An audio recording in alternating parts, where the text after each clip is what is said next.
Good afternoon, everybody. Welcome and thank you for joining us. My name is Lee Middleton. I'm the Chief Executive of the National Youth Agency. And for those of you who've not been with us before, welcome. This afternoon, we're going to walk you through, as standard format, a brief, as brief a presentation as we can to bring you all up to speed with the latest regarding COVID-19 guidance for the youth sector. We are going through the government's roadmap, so we're in that process, and we are making a further step on Monday next week. So we will talk you through that. There's some good news as well. There's one slight tweak, which I think is good news. And we continue to work with the government around further, loosening of restrictions as the roadmap unfurls. So thanks for joining us. And a few things I just need to cover straight off. And for those who've watched these webinars before, apologies if I keep repeating myself, but it's really important. The NYA only covers England, so the guidance that we publish is only applicable in England. Our colleagues in Scotland, Wales, and Northern Ireland publish their own guidance for their own nation. So please look for those, look out for those from YouthLink Scotland or the Welsh Government, etc. So that's really helpful. If you're a member of a national association, you need to pay close attention to your national association's additional information and guidance. So we have been in touch with a number of those on the screen and others over the last week or so, even the last 24 hours, to update on things that might be changing, and so that they can provide you with additional levels of information and support. So you need to follow both guidance. You need to follow the NYA's our regulational guidance, but you also need to follow your national associations, and please bear with us when we do so. We published a couple of weeks ago when we did the last webinar. We published the version 5 of the COVID guidance. Version 5. I don't know how many versions we thought we'd get through, but we are there now. So this guidance talks you through the roadmap and the steps and the steps that we expect to take. I plan to publish a very small, minor update to this document by the end of the week. It will be very, very minor and almost not worth worrying about, but I will explain the one tweak that will be in that document. The draft regulations were laid before Parliament in the last 24 hours. We just need to check they navigate through clearly, and if they do, then we will be able to just make that slight tweak. So nothing to really focus on or worry about. No need to race and download it, but we will update the sector. We'll put out our usual messages through our network and newsletters, etc. when we get to that point. You need to keep an eye on our NYA's website. The website points you in the direction of what you can do and when. And so, as you go to the website, you get the pop-up box that will tell you what level of the readiness framework we're on and any restrictions or requirements you need to follow. We will update this on Monday. So from Monday the 29th, there will be a regulation change which will allow us to change what the guidance that the youth sector follows. So standard stuff. Keep an eye on our website and check it weekly. And if you're ever not sure what the latest is, you can always go to our website. On the front page you see the big, currently it's a red box, but there'll be an amber box from Monday, and you'll be able to look at that, and it will give you guidance. So just to say, we're live on YouTube, so please use the chat function and you can post your questions as we go. My colleague, Abby McLatchy, our Director of Youth Work, is in the background. She'll be looking at all your questions and we will filter them through. So after I've done this presentation, we will do the standard Q&A, and Abby will come online and we will talk back and forth about the things that you're worrying about, the things you'd like us to sort of try and clarify for you. I suspect there are some things you want to know about that we don't know, which is things that might happen in June or things like that. And we will do our best, but there are limitations. So please use the chat. Please give us a thumbs up, like and subscribe to today's video. It really helps us articulate the reach of what we're trying to achieve and how we're trying to support the sector. So if you give us a thumbs up, and if you can subscribe to our YouTube channel, that would be amazing. And put your questions in the chat to each other. You're welcome to do so. It really helps, and we'll pull all the key points out, and Abby will throw them at me later on. So just to be really clear, until Monday next week, we are still in red. We are still at the red level.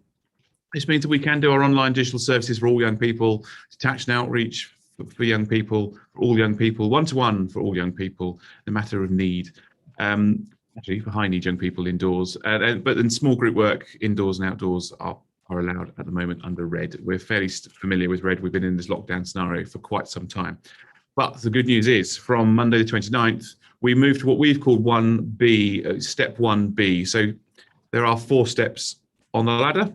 but actually step 1 is split into 2 parts. So we've cleared the hurdles for step 1A, which was from the 8th of March. And from Monday, the 29th, we aim to move to step 1B. Just to say, all the dates that we talk you through are subject to change, and you will hear me caveat some of these things several times. And that's because we don't know what's going on with the virus as things change. And the deliberate gaps between the steps is to allow enough time to see what the data changes in terms of the amount of virus that's in society. And actually, the government will delay these dates if it feels that it's not appropriate to move to the next step on the 12th of April. It needs to be the 12th of May, for example. The government will choose, and they will communicate this to us, and we will then quickly put on a webinar for everybody to delay those dates. I just wanted to be really clear about this. Yesterday, the Prime Minister was talking about the third wave that's going across Europe, and his phrase was, "It will wash up on our beaches." If the virus comes in more from overseas, just natural channels of transportation of goods, etc., then there's every chance the government may end up delaying some of these dates. What they seem to have said very, very, very strongly is that the roadmap is irreversible. I think that's a bit of a stretch, but by being irreversible, what it means is they will just slow it down, and it might mean that it takes months to move to the next step if the virus is resurgent. So please be very careful about these dates. Yes, they're there as a guide, but they're not confirmed by any stretch. So on that basis, we just recommend that nobody books any key activities, residentials, or commits any spend until we're absolutely clear that we are going to be moving from step 1B now to step 2 in the future, and the date in which we would move to step 2. We know the sector lost lots of money when it booked residentials and activities, and lockdown was suddenly imposed at speed. Not everybody was insured, so we want to be really, really careful. You'll get a week's notice, and I know people would like 3, 4, 5 weeks notice. It's not possible to do so. You will get a week's notice of when we plan to move to the next step. The NYA will run a further webinar for you. At that point, we will talk you through any new restrictions, and things do change constantly, so we will keep you up to date. We are committed to doing that for you. But please do not book or commit anything until you're absolutely crystal clear that you'll be allowed to go and do it. So step 1B, from the 29th of March, from next Monday, we move back to amber, which is great news, and means that we can do more things with young people, and we can get out and about a bit more. We can do sorts of activities. So under step 1B, standard stuff at this point, all our online and virtual youth sector delivery can continue, and you're very free to do that with anybody. Detached and outreach work, outdoor support for young people is also permitted, and we can be outside with young people, not a problem. One-to-one and support groups for young people indoors are absolutely permitted. And then open youth groups for all young people outdoors. Now, what this means is, at the moment, if you want to deliver indoors, and I'll come on to that in a second, then there are further restrictions that we have to continue to comply with. However, for delivery from outside, anything that's in a park, outside of a building, even in the grounds of your scout hut or whatever, you can do that with all young people, regardless of whether they're a highly vulnerable individual or meet some of the other criteria. The other good news is that, and this is the change that we aim to put into the document by the end of the week, is that there will be no limits on the numbers of young people who can meet for outdoor provision. So we have our bubbles of 15, and that will slip away from Monday the 29th. So you can still meet outdoors with any young person and any group size you choose. Remain responsible. We've got to be careful. We've still got to be socially distanced. We're still going to have to wear masks if we're very close to each other, even outdoors. However, there'll be no group size restrictions from the 29th for all delivery across the youth sector in England that takes place outdoors. However, for indoors, we can continue to provide our support groups, and these support groups have to meet a set of criteria at the moment. And I'm getting some sense that this is starting to soften, that the government is changing their stance. So if this moves, we will update you, of course, in between. But support groups are bubbles of 15 for plus staff, plus volunteers, plus key and care workers. And this is for vulnerable young people and children, young people. So anybody who you class as vulnerable, and we've said this several times in previous webinars, there isn't a definition of a vulnerable young person. That is down to you locally to decide. You know your young people, you know their community, you know their family, you know the circumstances, and you get to make the judgment whether they're vulnerable or not. And then the government's added extra bits around who can also attend support groups. And again, this is largely driven by the economy in terms of supporting parents. So other children, young people can attend support groups where provision is there to help their parents go to work, search for work, undertake education and training. So say they're doing an evening course or something. To support their parents, then their child can attend youth provision, no problems at all. Same for medical attention, etc. A targeted one-to-one session for a group of young people. This isn't news for us. We've been able to do this since the beginning, but I'm required to tell you this list of things. But targeted group sessions for young people, one-to-one, are permitted. Being used by home educated parents. So if you've got a young person who is home educated by their parent is essentially their teacher, then attending youth provision counts as part of the hours of their core education. And so they are free also to attend a support group, whether they're vulnerable or not. And then finally, if a young person is attending to get a regulated qualification, so say they're doing a first aid certificate or entry requirements for a university or what have you, then they could also attend to get support for that purpose. It's a bit woolly. We're trying to get this removed as quick as possible, but the hope is that shortly we'll be allowed to say, support groups for all young people, and it'll just be bubbles, just be open access youth clubs in the future. It is coming, but right now we've got to focus on providing support groups in bubbles of 15 to vulnerable young people or anybody who meets that key criteria on the page. You can have more than one bubble if your venue is large enough. So if you've got enough space, you can have more than one bubble. Previously, you had to have sort of separate entrances, separate toilets. That is no longer required as well. So if you've got, a big enough venue, you can all come in through the front door. You can use the same toilets. Groups shouldn't cross over. They should not mix. That's absolutely clear. But it can be done for the purposes of using communal spaces. So if you've only got one set of toilets, but you've got 2 rooms, and previously you could only have one group in because you've only got one set of toilets.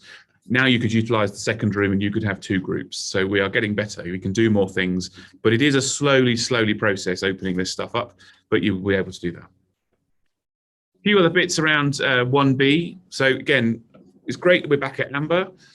Parents and carers are responsible for confirming that this criteria that I've just shown you, criteria B, A, B, C, and D. It is not the responsibility of the youth worker or the volunteer leader to make sure that young people coming meet this criteria. It is the duty of their parents to not send them to your provision if they don't meet that criteria. Now, I've said before, I've seen nothing in the press or guidance to parents that tell them these are the criteria. So that is a bit tricky, but it is not your responsibility. So if a young person attends, then you are welcome to let them in, because you can assume that their parents have consented to allow them to come, and that's the way it works. So our indoor support groups for 15 young people plus staff and volunteers, we get several questions about this. It is a group of 15 young people as attendees, and your staff and any volunteers, any key workers are in addition to that group of 15, and that should make hopefully things quite straightforward.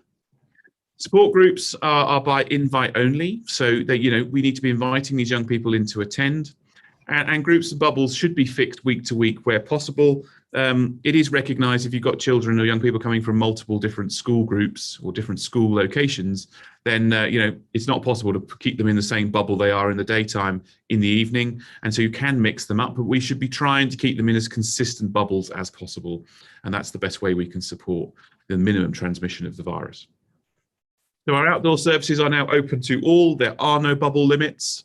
Again, be reasonable. I mean, you in a normal operation in a normal year, we would have ratios of staff to work young people. All those things need to be taken into consideration. And so be really responsible with that. It is still possible to transmit the virus, so we've got to be aware of that. I'd be keeping your hand hygiene up. I'd be keeping, social distancing, your 2 meters ideally. Maybe 1 meter is acceptable, but if you're less than a meter, then face coverings are going to be needed outdoors. And there are certain activities you might be doing where you're getting really close. And so if that's the case, then we're recommending the use of face coverings. From Amber, the great news, all trips and visits, day visits are allowed and they are now permitted. So you can go on a trip out for the day. You could go to the beach, you could go to a venue, you could do activities. We're asked quite a lot about, if we want to go to, a local museum or somewhere, at the moment it wouldn't be open, but if it does open, if they've set different rules around group sizes, so, the science museum might be open, but you're only allowed to be in groups of 5, well, then you're going to need to take your group and split them into groups, smaller groups of 5, and you will need to follow the venue in which you wish to attend's rules. The one that comes up quite a bit is like bowling alleys, for example. If you want to take a group of young people bowling, absolutely free to do so as far as we are concerned, but the bowling alley may be following slightly different rules at different speeds, and you will have to follow their guidance. And just saying, oh, well, youth sector can do this does not mean that they will let you, and it's perfectly appropriate for those venues to enforce their own rules, just as we've been doing. So, and they are day visits, no overnight, no residentials, no camping, and no international travel. So you can go as far as you like within a day, as long as you can get back in before the end of the day. Nobody can sleep and stay over. That's the rules. This will change in time. As we move towards step 2 and 3, we will know we'll be allowed to allow more of these things coming up. In terms of groups and trips, yes, you can use minibuses or taxis or shared cars. Again, be responsible when you're in the minibus. Face masks on, lots of face coverings, lots of hand gel. Try and help young people not mix. Keep those journeys as short as possible. You can travel, to further distances, but you should be trying to remain local as possible for your activity. And I've said this a lot. In terms of the work we do with young people, think through very carefully. Are there other ways of achieving the same outcomes that we want to achieve for these young people in a safer way? So we might want to go climbing Ben Nevis, but could we achieve the same learning, the same development, the same opportunity by going somewhere different in the local park and doing a different type of activity? We've just got to be really responsible and really careful. The worst thing is, as all sectors of society open up, the virus numbers start rising, and then eventually, ultimately, I suppose, restrictions have to be reimposed, and we do not want that. The government is saying this is irreversible. I'm a bit of a skeptic, as I say, but we can all help make sure that it is definitely irreversible. Community centres and venues are allowed to open and provide support groups. So if youth centres, your church hall, your scout hut, your brownie hut, whatever it is, can all open perfectly legally to provide youth sector activity. And make sure they're cleaned, make sure they've got all the right things in place, but they are legally allowed to be open to provide access to those support groups, those bubbles. That's all good. And again, travel is permitted to access groups and activities. So if a young person lives in one borough but needs to attend a youth provision in another borough, it is perfectly reasonable and legal to travel across the boundaries. In normal walks of life, we've been asked up till now to stay local and not leave your immediate area. But actually, there is some specialist provision. There are types of activities where it is there aren't LGBT projects, for example. There isn't one in every town. So to travel to your local large city to access one is absolutely fine, and young people are absolutely welcome to do so. So step 2 is currently slated to kick in on the 12th of April. This could be delayed if the virus numbers rise, if what Europe is seeing comes to our shores, then we may see this date get pushed back. So again, be very careful about not booking things until we're absolutely sure it is the 12th of April. The vaccine stuff's going amazing, but we've got to be very careful we don't over push it. But so just to recap what is coming in the future, from the 12th of April, online and virtual youth work delivery still, all our detached outreach and outdoor youth delivery, one-to-one delivery, and then open youth groups for bubbles of 15 young people indoors and outdoors. So again, no restrictions on must be vulnerable, must meet any of that criteria the government has set around parents working, etc. But in groups of 15 indoors, and what will be outdoors now for an unlimited group of size of young people. We're not trying to run a festival here, folks, so we've got to kind of keep that into context. But we will be able to do those types of activities in an open context, in a drop-in way, drop-in delivery, drop-in youth clubs. We'll be back from this point on. Step 2 is when we start to see, don't need to have a pre-invitation to attend. You can just turn up, which will be amazing. Step 3 is later on, currently around the 17th of May. Again, could get pushed back, but all of what I've just discussed in step 2 Plus bubble sizes, will change, and we're already seeing that in terms of outdoor delivery. We don't know what indoor delivery bubbles will be. We are moving to yellow at step 3. So this is the first time we've seen yellow since the beginning of the pandemic. And hopefully this means there wouldn't be size restrictions, or it might be groups of 30 rather than 15. And we will update you as and when we know. We will not know this stuff for weeks. So, lots of questions, people ask me all the time, but we just will not know until probably a week beforehand, and even that might be pushing it. From the 17th of May and around step 3, residentials in the UK will be permitted once more. We'll be able to go camping. We'll be able to go and do activities. We'll be able to go outdoor learning centre and stay overnight. We can go and do, gold D&V residentials and, expeditions, and all that stuff will be absolutely permitted from the 17th of May. Up until that point, unfortunately, it is not allowed, and it's a real shame. We would like to see that happen, and it might be possible to allow camping earlier, but currently the message is we're not seeing that, and it's all pegged to Department of Health and Social Care, Public Health England, and Department for Education activity. We are in constant conversation with all of those, and as things get better, we will absolutely update you as it goes along. But international travel at step 3 will still be prohibited. I mean, yesterday the regulations laid down international holidays excluded for up to 6 months. So, people should be really careful about thinking about international travel.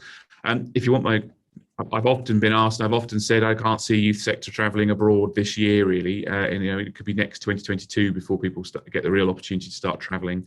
But we will update you as soon as those rules allow it. So just to reiterate, please do not book activities until the date is confirmed for each step. We do not want you to lose your funds, lose your activities, put your time and energy into booking and organising something that then has to be cancelled, where you might lose your money. It also, we build up young people's expectations and they get dashed, and we don't want that to happen. So, please be very careful about what activities you book or decide to do. And then hopefully 21st of June or some point after that, step 4, which is where we move to green, and everything I've just talked you through, international travel is then once again permitted. And essentially we're starting to get back to complete normalcy, and eventually at some point we would end the NYA's guidance for you. And if we bring it back, if things returned and we had to, but we want to provide the support to the last minute, and you will always be able to find all the latest information on our website and get advice and support from us. What we don't know going forward in the future, I mean, there's stuff in the media at the moment around we may be wearing face coverings for the next 2 to 3 years. There may need to be social distancing in supermarkets, etc., for quite some time, for a number of years to come. Then that may also affect some of the youth sector. So some restrictions may still be advisable or required, even at green, and we will update you and alert you to all of that as we know. At the moment, it's all speculation. No one's got a clue, and so I'm not worried about it, but we will ask those questions when the time comes, and we will update the sector as best we can. So just a few quick things on some of the basics. So support groups and bubbles, leaders and workers are not included in your group of 15, so 15 young people plus your staff. You can have more than one bubble at a time in your venue, which is great news for those larger venues. I know a few colleagues in youth zones who've been jumping up and down. You're good to go from Monday. This is good news. Staff members can be on site. You can have admin people in the office, other staff. If you've got a shared venue, that's fine. But in terms of your delivery of frontline services, you are down to, we've got to stick to our bubble group sizes. Youth sector providers can still offer back-to-back sessions. So you can, well, we've said this before, you could run a session between 4 and 5, give yourself half an hour to clean the building, and then run another one, I don't know, 5 to 6, 7, and then you've got another one 8 till 9 if you wanted. You just got to make sure there's plenty of time to deep clean the venue in between, and make sure all the handles and door push handles and toilets and kitchen spaces are all really thoroughly disinfected between bubbles. What we don't want is one bubble having to then isolate because there's an issue, and then they're affecting future sessions that come afterwards because we didn't clean the building sufficiently. And again, I've said this before, but community and public venues can be open for the use or for the purpose of providing support group activities. Private dwellings are not allowed under any circumstances. Home visits to young people are also prohibited. However, I do expect that will open up very shortly, and we will update the world through social media and our newsletters when that changes. I've yet to see anything that allows that to happen directly, but we are very aware of the value of home visits, even if it's just the doorstep for certain young people, and we want to make that possible as soon as we can. So as soon as we can, we will let you know. So we've got to make sure we stick to rigidly our COVID secure guidance. And so, a year on now, what was lockdown was a year today, last year. We were starting to gear up around guidance and supporting the sector a little over a year ago now, to be fair. But we came up with this COVID secure guidance. It complies fully with the legislation, and everybody needs to make sure we are absolutely sticking to this. Whether we're delivering indoors or outdoors, please make sure you're absolutely bomb-proof when it comes to this stuff. So your action plans are updated and in place. If you're going to deliver outdoor activities to a larger group than 15, what does your risk assessment say about how you're going to manage group sizes, how you're going to manage health and hygiene, what you're going to do in terms of staffing ratios? Think through all those things and make sure that is built into your action plan and your risk assessment. Think through the risk assessment. If you've got a bigger group, what are you going to do and how are you going to do it? What might that look like? The types of activities. We're not quite in the decent weather yet, so it's getting better and getting lighter. So think through, it could be dark. How are you going to, manage provision in the dark when health and safety, trip hazards, all those sorts of things that can come about when we're delivering outside in the dark. Please be very careful. Risk assess that work really thoroughly. Manage your groups and bubble sizes. As I've said before, trying to keep young people in consistent groups and bubbles is the aim of the game. Age appropriate, and in making sure if we've got more than one that we're managing the flow of those communal spaces and that there is enhanced hygiene and cleaning. Lots of hand hygiene, robust hand washing, really important. Clean that venue. It is always the same thing. It's the touch points, it's the chairs, it's the tables, it's the door handles, it's the toilets. Those places where lots of people might come into contact are where things get transmitted. We have still got to be rigorous when it comes to our hygiene and cleaning. And it is dull and it's not what we're employed to do typically, but we've got to do it if we want to be able to operate. Face coverings are still required. So if we're indoors, if we're over 11, then face coverings are needed by staff and young people. There are perfectly reasonable exemptions which apply. And if that's the case, then fine, they don't need to wear one. Under 11s don't need to wear face coverings, but they can be encouraged to do so. It's the responsible thing to do. I know quite a lot of young people under the age of 11 are still wearing face coverings. That is great. Outdoors, face coverings not required, but if we're under a metre and we're getting close to each other, then they should be put on. It does provide a protection, which we must provide. Keeping that social distancing in place, ideally always 2 metres apart. Fascinating, but we can be within a metre of each other, but if we're going, we shouldn't be going ever less than that, and managing our social distancing. And that applies if we're outdoors, delivering outdoor activities as well.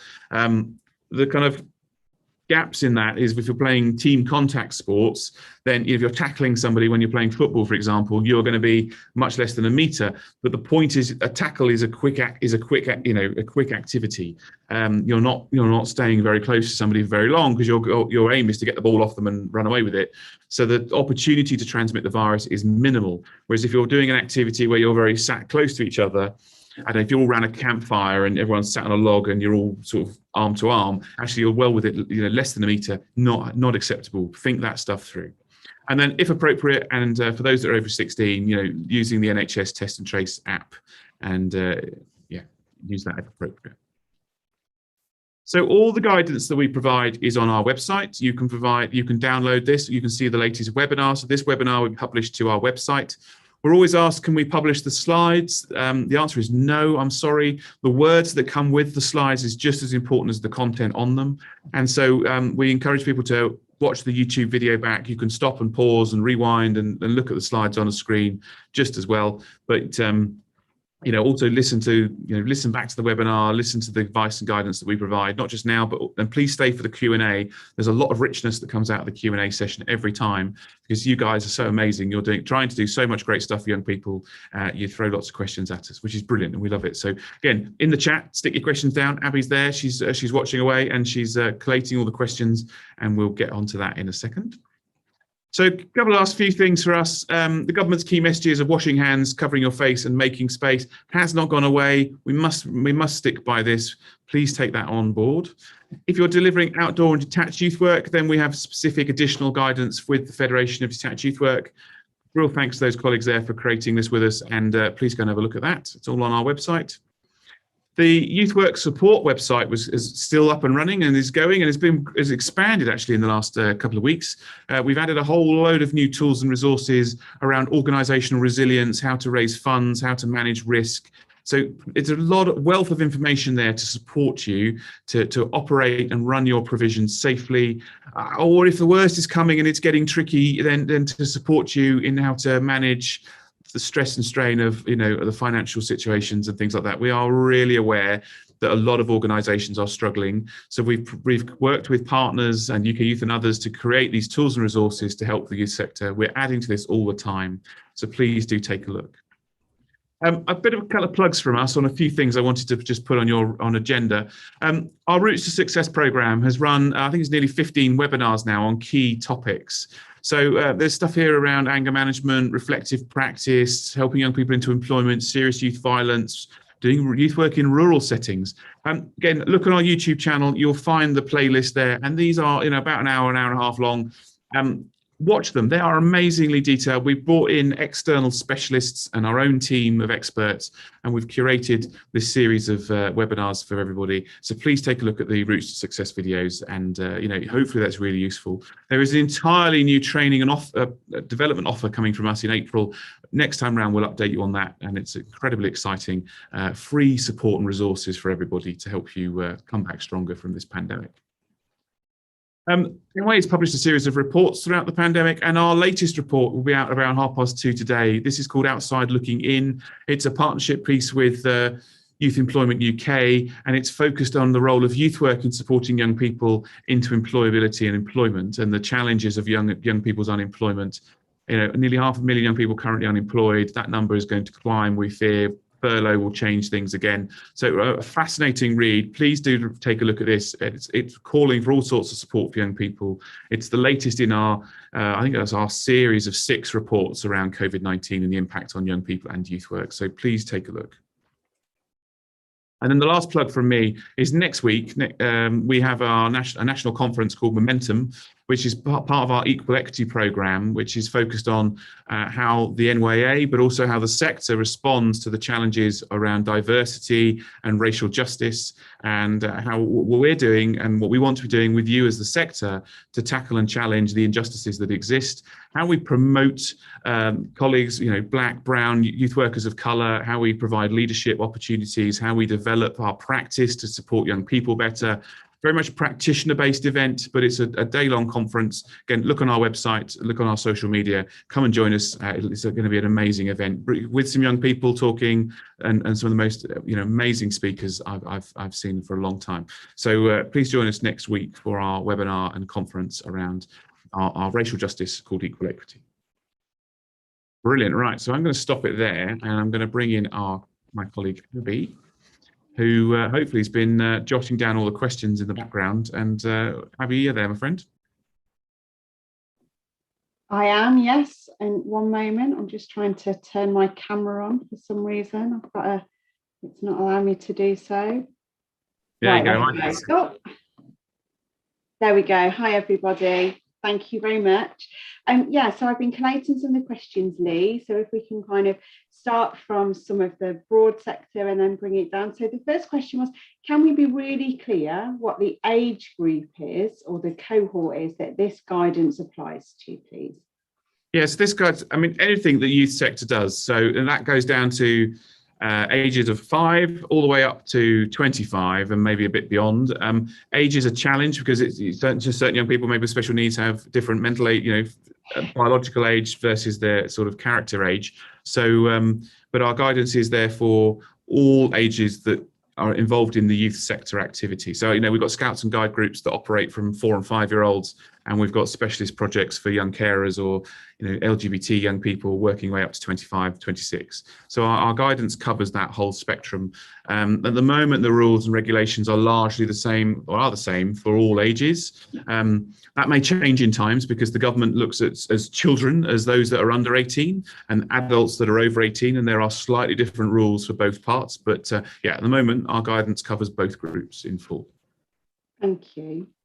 Can I just check then also, how sure are we that this will happen from the 29th? So is Monday the definite date for step 1B? Yeah, so that is confirmed. So Monday is definitely the step 1B date. The regulations have been laid before Parliament. They'll be voted on this week, and they're kicking on Monday.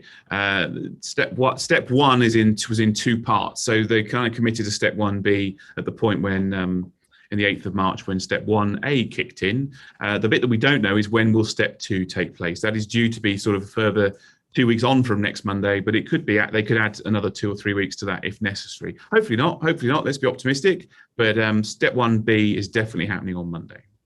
Thanks, Lee. Okay, so there were some really interesting questions in relation to testing, both for staff and for young people. What's the expectation about lateral flow tests for staff, volunteers or young people engaged in youth work? Yeah, so we've not set any specific expectations. There is community-based testing available to all. And all organisations, all youth sector charities and organisations can apply for free lateral flow tests, and they supply them to you. And they're there for your staff, but I think we could probably use them for young people if we felt we needed to. The thing to remember is that the free lateral flow test, the application for that closes at the end of March. And if you're not in there by the end of March, then you will end up paying for them in the future. If you apply by the end of March, they are provided to you for free. So the other things to think through is you'll have a local lateral flow testing centre. Most local authorities have got these set up, and you can just turn up and they'll give you a box of 7, I think, in each box of lateral flow tests. So you can just turn up to your local community testing centre, ask for a test pack, and they'll give you them. They'll give you them all. We went down to our local one the other week, and we got 2. So you can do this for your family. You can do this for work. So there is plenty of free access to lateral flow tests.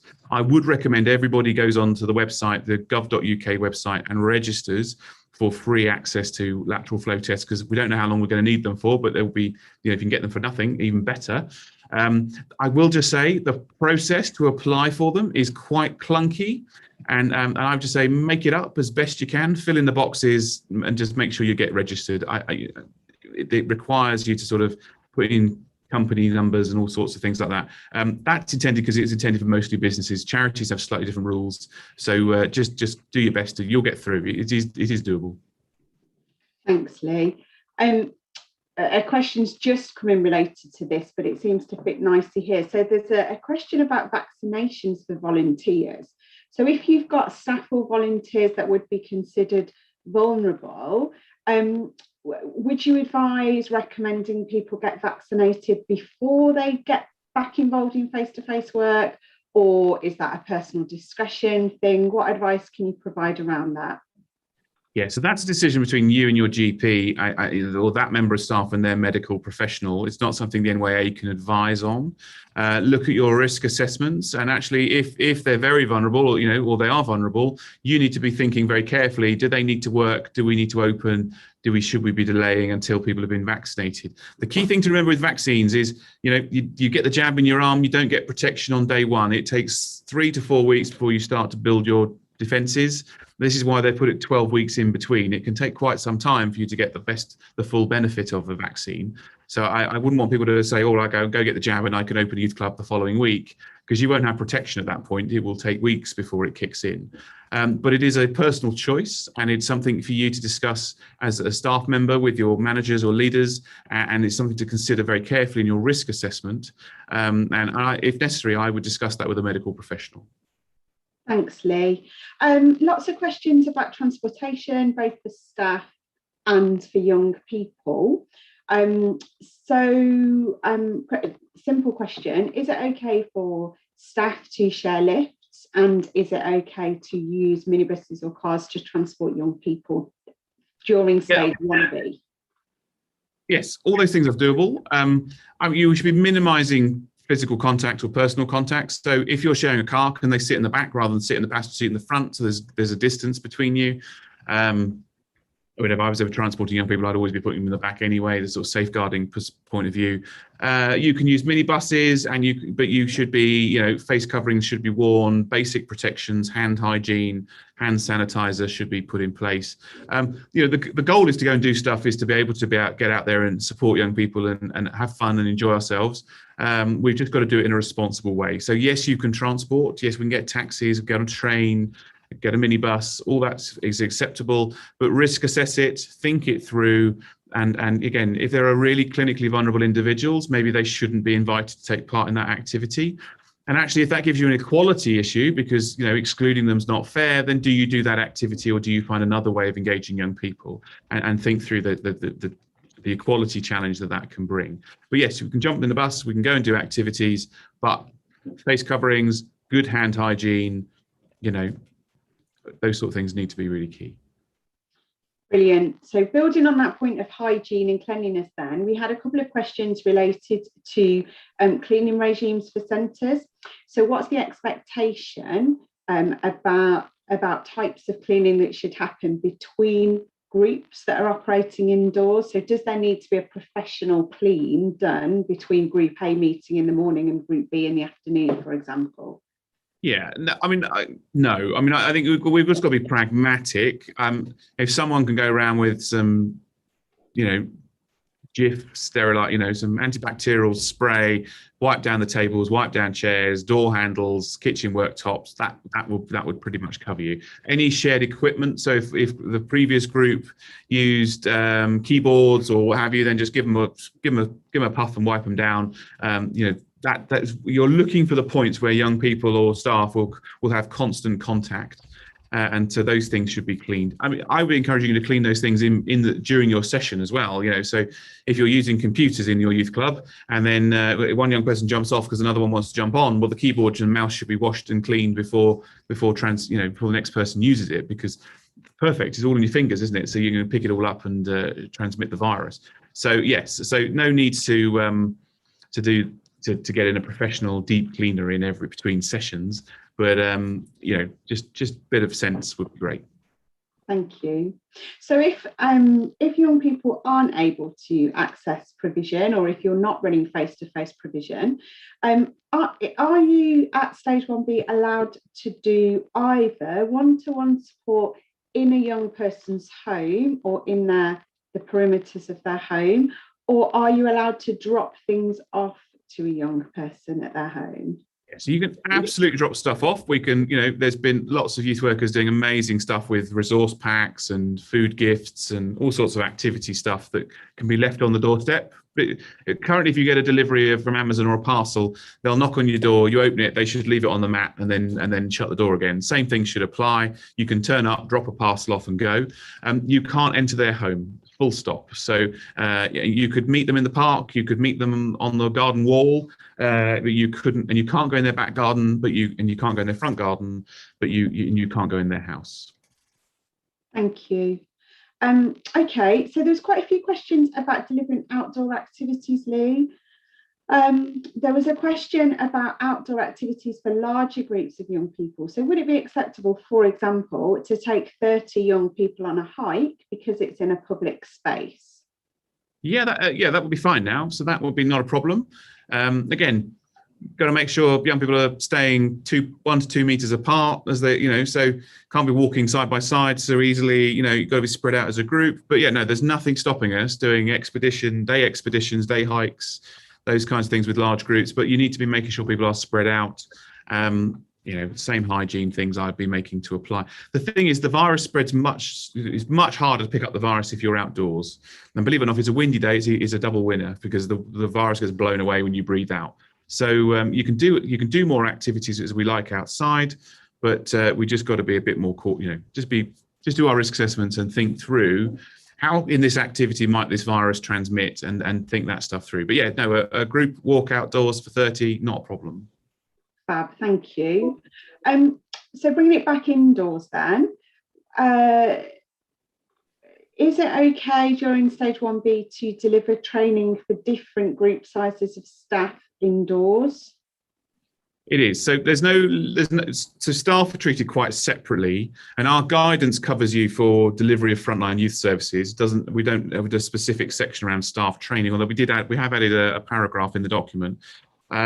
So staff can come to, if you're working and you go to work, then groups are allowed to be in larger groups. So, you know, if you, I don't know, if you work for a law firm and there's 50 people in the office, and the only way you can operate is to be in the office, then they're going to have more than 15 individuals. So, you know, there aren't limits on the numbers of staff that can come together. But again, if you're going to do it for training, everyone's got to sit 2 meters apart from each other. Everyone's got to be wearing face coverings if they're indoors, because they're over 11. Everyone needs to have hand hygiene.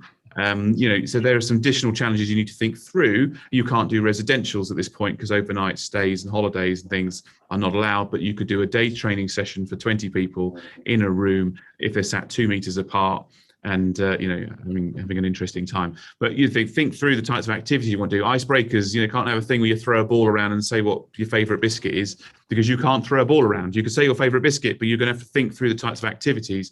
Because if everyone threw a ball between each leader, then suddenly you could have all given everybody, you know, the virus. So that's the things to think through. But there's no limit on staff coming together for team meetings, training.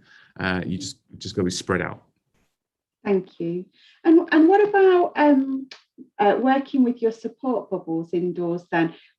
How would the numbers be affected if you're working with whole families? So how does the rule of 15 apply there? Yeah, so the family is irrelevant in that conversation. It is, you are allowed up to 15 individuals indoors, and that will be down to you to orchestrate the cohorts that you put them in. So if you're going to have different groups of young people and you want to have a whole family together, well, then you're going to need to, you know, put that family number in and then add around them. That's for you to work the logistics out. But you can't say, well, we've got, I don't know, 14 young people and then a pair, say two twins turn up, and that will make us 16, or that'll be all right because they live together. You will be breach of the rules. You can only have one of them in that group, and the other one would have to go somewhere else or be in another group. So yeah, the relation of a family is irrelevant in the context of setting your bubble sizes. Thank you. Your bubble membership, sorry, yeah, your bubble membership and sizes. And what about young people as volunteers or young people as peer leaders then? Are they included in your staff numbers, or are they included as a young person accessing the service? So both could apply, and for me it depends how far down the journey the young person is of becoming a junior leader. So if they are registered with you as a volunteer, they filled in a form, you've done basic training with them, then you could very happily count them as a member of staff. If they're at the start of that journey and they are, you know, just helping out a little bit because they're learning the ropes, then they'd still be a participant because they're still participating and learning. Whereas if they're actually leading, that's a separate action. So yeah, if they've registered with you and they filled in a form, and just as any member of staff does, they've done their basic training, then they can be a junior leader and classed as a member of staff. But if they're just on the start of their journey, so if they're just helping out run the tuck shop, for example, then you should be running tuck shops. That's quite tricky because all the penny sweets and things. But anyway, we'll come back to that. But you know, if they're just running a tuck shop or making cups of tea, that's not a member of staff. That's a young person who's on a learning developmental journey. And so you've got to treat the two slightly different. Thanks, Lee. We've got a few questions about different types of activities now. So if you're delivering new work in a school, does this guidance still apply?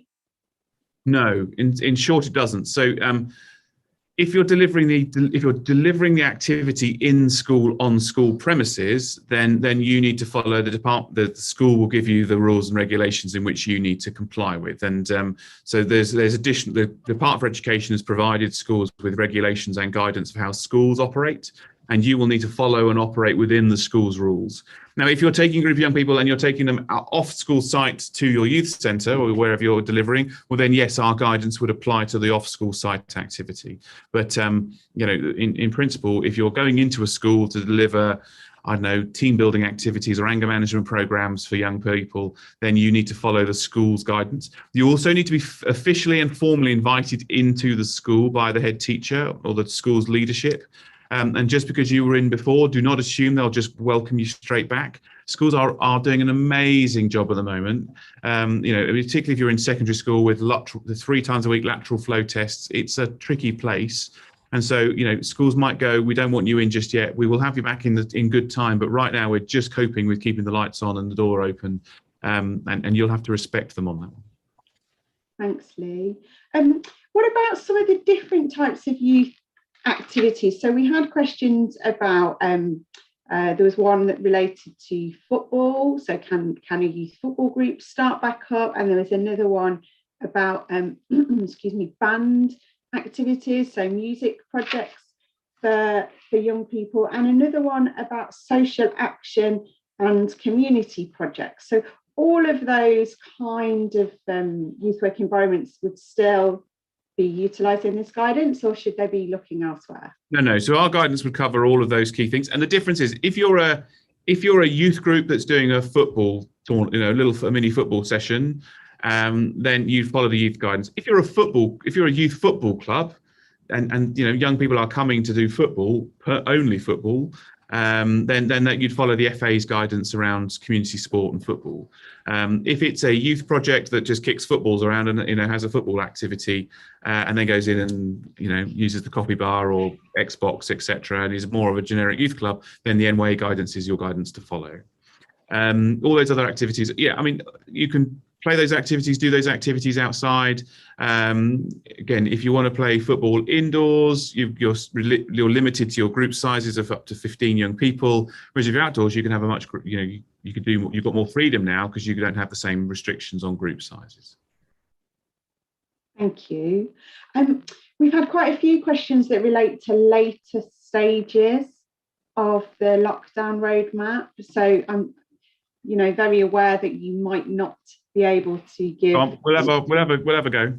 Okay. So lots of questions, or several questions, related to residentials and camping at the appropriate stages. So there was questions about residentials and proximity, both for staff volunteers and also for young people, and how whether that might impact on the ability to run residential, so 2 meters in dorms, for example, or tents. Is there any advice that you can give us about that? In short, no. There are lots of good questions around all of this that we need to work out. It is largely accepted that camping is less risky potentially because there's more airflow. It's simply due to airflow, in a tent.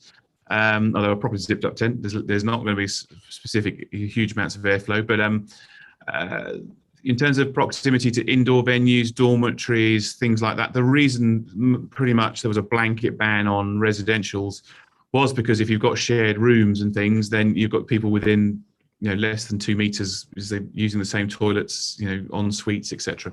So all that needs thinking through. We've not got. I don't feel we've got our advisors to a point yet where we can have that conversation in detail, and it needs to take place before we can. So unfortunately, there's not much we can advise you at this point, other than we've got a long list of things we want clarifying, and as soon as we get that clarity, we will come back to you. But it will probably be a week before that step is due to take place, and once the government has confirmed that step, will kick in at step 3. Brilliant, thank you. So, that kind of answers a lot of the other questions, because in essence, the questions that were related to, will summer camps be able to happen at X point, etc. And I suppose what you're saying is, at the minute, until you have sort of that week's notice for each stage, you can't confirm any dates for anything related to that. No, absolutely. And so we do not know the dates of when step 2 and step 3 and step 4 will come. There are some indicative dates, but they could easily change. And have a betting man, something's going to slip somewhere. And so, be very, very careful. What we know from the government is that they will confirm whether a step is going to take place 1 week beforehand. So the NYA won't know whether we're moving to step 2 or step 3 until the week before. And at that point, we have to then do the negotiation over, right, okay, we are moving to the next step. What are the rules? What do we need to put into place? What are the group sizes? What dormitories are allowed and things like that. And then we get to clarify all that, write it all up and do a webinar and publish it all. So it's quite an interesting process for us when it gets to those. But we will not get to see the draft regulations, a bit like this week. Only this morning, the draft regulations were published. They will be debated in Parliament, passed on Thursday or Friday, kick in on Monday. We have to look at the draft regulations and go, great, that's what we believe is allowed, and then publish our guidance. Just to be really clear, the stuff that goes in the regulations about the youth sector is so uncontentious, it's never going to get changed. We're, very, very high confidence in that. So, we don't worry that things could shift. But so we don't get as much notice as we like. We are in constant, almost daily conversations with Department for Culture, Digital Culture, Media and Sport. We are constantly bouncing things back and forth with Department for Education, with the DCMS, and we're asking these questions that we're as ready as we can be when that time comes, and when it comes, we'll update you. Thanks, Lee. Can we just revisit the next step that's anticipated in April? Sure. The conversation about numbers of young people, and whether that changes or a bit more clarity on whether that changes indoors or outdoors, and whether there will be any challenge with mixing age groups, so under 18 and over 18. Yeah, so again, our hope, from that point, we would hope that, it becomes an open access and drop-in provision, so no needing to be invite only at that point. And that'll make a big, big difference. Young people can just turn up, and then you can put them into different bubbles as they arrive. But we don't know whether they will be bubbles of 15, bubbles of 20, bubbles of 30. We just do not know whether those rules will be changed and relaxed. We are hoping so, because as the virus gets less and less, as more people get vaccinated, as the risks drop, then a proportionate approach would be to allow slightly larger groups. But we do not know, and I think we've got to be really honest with you that we do not know the answer to that question. Abby, what was the second part of that? It was about, would there also be any challenge with mixing age groups at that stage? So there might be challenges with mixing age groups, to be honest with you, because the government doesn't think like we think. They just think children and they think adults. So a child is up to your 18th birthday, so 17 and 64 days or 65 days. And then over 18s is an adult, and the rules are quite different. And the thing is, if you're familiar with when we had the rule of 6, you could only be, as an adult, you can only be outside as a group of 6, and actually being as part of a youth group didn't matter. You could only be outside with 6 other individuals. Whereas for children under 18s, you could be in groups of 15 plus staff. So we don't know we've lobbied pretty hard to say this doesn't work for our sector, and is a bit perverse in places. But and we've been listened to. I'm confident we've been listened to. But if you allow the youth sector to do one thing, you suddenly have to allow every other sector in society the same sort of flexibility. And what government doesn't want is suddenly allowing 15 adults to just go and do what they like. So, we've got to work within the rules, and we've lobbied pretty hard, and we will update people as it comes. But yes, I would say in future steps, there could well be differences between under and over 18 regulations. Thank you. 2 minutes, 2 questions to squeeze in, if that's okay. Still, people are asking for clarification around minibus transportation for young people. Very much people looking for specific information. How many young people can we transport? Are there specific things that we should have in place? Is there anywhere people can go to get that information? No, not that I'm aware of, although we could put something in the new guidance version at the end of the week if we can achieve it in time. But essentially, you can use a minibus. You can use every seat in that minibus. Everybody who's in a seat should be wearing a face covering. If they're over 11 years of age, they should be using hand sanitizer as they enter the vehicle. They should use it again as they exit the vehicle. They should not touch each other. They should not fight with each other or play around with each other. and you should only be in the minibus for the shortest amount of time possible to get from A to B, and you should factor that into your risk assessment and your planning of your activities. So, if you can go to a bowling alley that's 10 minutes away versus one that might be maybe one that's a bit better that's half an hour away, go to the 10-minute away one, because you're minimizing the risk. But you can use every seat, but face coverings, including for staff and the driver, and use lots of hand sanitizer. And open the windows so there's good airflow. Those sorts of things are logical and sensible. Brilliant, thanks, Lee. Tyneside Outdoors have put in the chat that it might be worth speaking to the Community Transport Association. That's a really good shout, and thanks for that signposting. I suppose it's just making sure that their advice works for under 18s and youth groups too, but definitely worth having a look at their information. Last thing to squeeze in is some questions around legality from an employer's perspective and vaccinations. So if a volunteer or a member of staff refused to be vaccinated and they were working with vulnerable young people, where would the organisation stand legally in relation to that member of staff refusing to be vaccinated or refusing to then work with young people? Yeah, unfortunately, I don't think I can answer your question because we are not legal experts around employment law. I can tell you what I think is what we do know is the law will not compel anybody to have a vaccine. So if somebody doesn't want to be vaccinated, that is their personal choice. Then I think it comes down to your risk assessment around the risk to them as an individual and risk to other young people, and think through those things very carefully. But I would, if there's a genuine concern, if you're big enough and if you work for a local authority and you have an HR department, give them a call and have a conversation. If you don't, then I would look online. There'll be additional advice and guidance around on the gov.uk website around this stuff, because I know it's come up in other sectors a lot. So please think that through, and we are not experts in this space, and I wouldn't want to comment. It's also perhaps worth speaking to the unions if you're affiliated with any unions and getting some advice from them, because they might have some really good advice about this too. We're 2 minutes past, but could we squeeze one more? Oh, go on, I'm feeling generous. Brilliant. It's about the lateral flow testing again. So somebody was just saying, is it the end of March, the deadline that people have to apply for free kits? Yes, I think it is. It's the end of March was the deadline. So you can go on, because it's the end of this financial year for the government. So if you go on to the website, it's gov.uk, you'll find it. Just search for employer lateral flow testing or charity lateral flow testing, and you can go on there. So we've tweeted about this across the NYA, so you can find it in our tweets. We're also in our newsletters that we put out.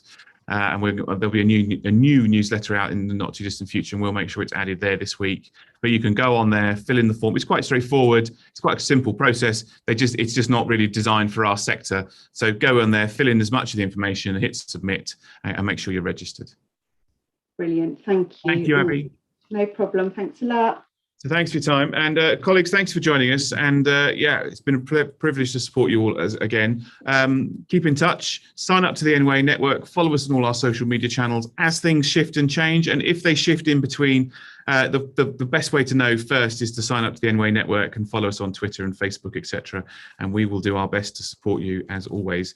It is a pleasure to have worked with Abby today and the team behind the scenes. Thanks to Alex and Laura yet again for running the technology on this for us, and keep in touch. And if we can support you in any way, that we have our guidance inbox, guidance@nya.org.uk, and we are really aware there's a bit of a backlog of messages in there at the moment. We've been so drowned in messaging, we've not been able to keep up, but we are doing our best. So we will get back to you, so you can contact us and we'll do our best. Have a great afternoon, and thank you for all the brilliant work you're doing with young people. Stay safe. Have a great day. Take care.